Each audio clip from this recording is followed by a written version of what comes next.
ممكن أتعرف بحضرتك يا فندم؟ أنا خالد رمضان، وجاي أشتري لبنتي أدوات المدرسة.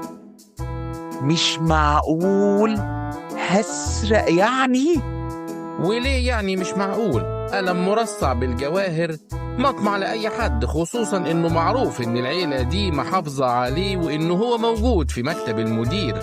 أنا ما أعرفش أي حاجة عن الموضوع ده، وهم فتشوني. واتفضل فتشني أنت كمان، حرام عليكم. لا طبعا أنا مش هفتشك مرة تانية، أنا بس بتكلم معاك.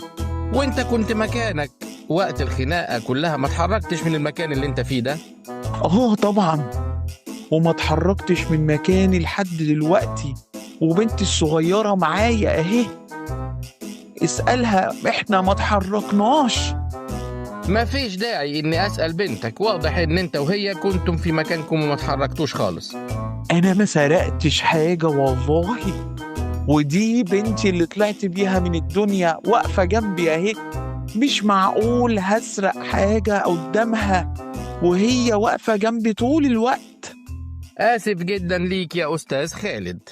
سيادة المدير، أنا عرفت مين هو الجاني، وحالا هوريك فين قلم الطرابيش الكبير واتسرق إزاي، واللي سرقه كمان مخبيه فين وانتوا ما قدرتوش توصلوا له.